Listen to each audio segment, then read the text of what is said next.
Hi guys, welcome back to my channel. আজ একটা পুরো ইউনিক পেন্টিং দেখাবো।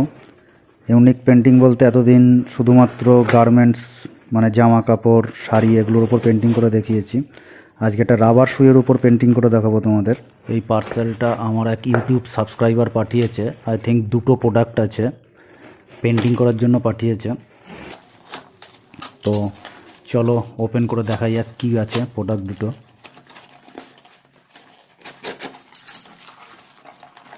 এই যে একজোড়া রাবার শু আছে পিঙ্ক কালারের। পিঙ্ক কালারটা অতটা লাইট পিঙ্ক নয়, একটু চাপা পিঙ্ক। আর একটা ব্ল্যাক পার্স আছে, লেডিস পার্স। দুটো প্রোডাক্টই পেন্টিং হবে। প্রথমে শুটা পেন্টিং করব, নেক্সট ভিডিওতে তোমরা ওই ব্ল্যাক পার্সটা পেন্টিং করা দেখতে পাবে। তো চলো প্রথমে শুয়ের ফিতে দুটো খুলে নিই।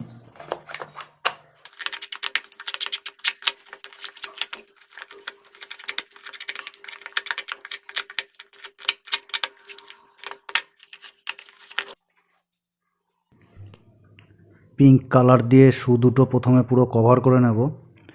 যদিও আমি ফেব্রিক কালার দিয়ে কখনো রাবার বা প্লাস্টিকের উপর পেন্টিং করিনি এর আগে, এই প্রথম আমি এই কাজটা করছি। জানি না কীরকম হবে।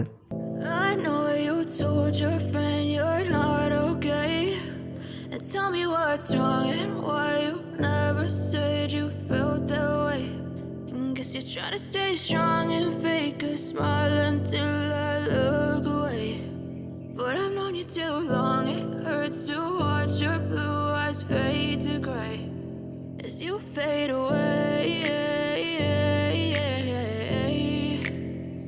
as you fade away. Yeah, I'm about to fade away, cause every time I wake up I feel like it's Monday. Something's going wrong with all the chemicals up in my brain. All of a sudden I don't look at anything the same.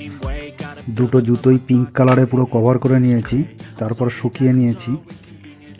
এবার এখানে red colour দিয়ে কিছু বক করব। এই বকগুলোর নাম হচ্ছে Flamengo. জানি না বক জাতীয় পাখি কিনা। শুয়ের চারপাশ থেকে এই পাখিগুলোকে করব। পুরো জুতোটাই বিভিন্ন জায়গায় ভরিয়ে দেবো পাখিতে।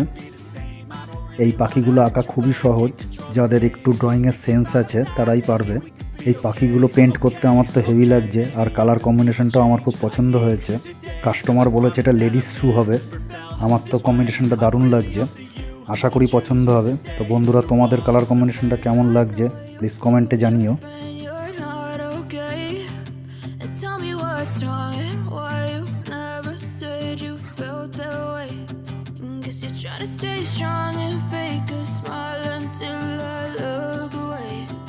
But I've known you too long, it hurts to watch your blue eyes fade to grey as you fade away, as you fade away.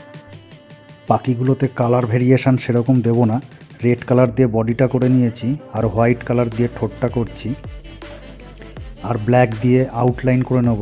তাহলে আমাদের পাখিগুলো কমপ্লিট হয়ে যাবে।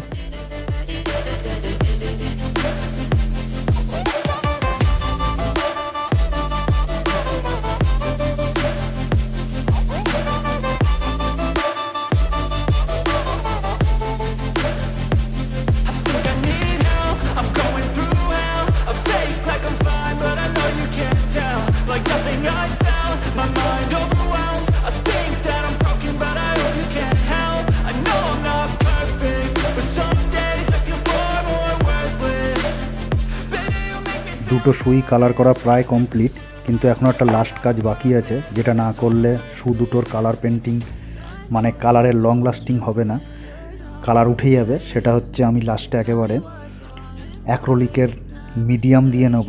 অ্যাক্রিলিকের মিডিয়াম দিয়ে পুরো শুকিয়ে নেব, তাহলে আমাদের শু পরতে পারবে বহুদিন। সো বন্ধুরা, তোমরা যারা প্লাস্টিক বা রাবারের উপর ফেব্রিক পেন্টিং করবে, অবশ্যই ফেব্রিক পেন্টিংয়ের পরে অ্যাক্রিলিকের মিডিয়াম দিয়ে পুরো কভার করে শুকিয়ে নেবে, তাহলেই সেই প্রোডাক্টটা লং লাস্টিং হবে।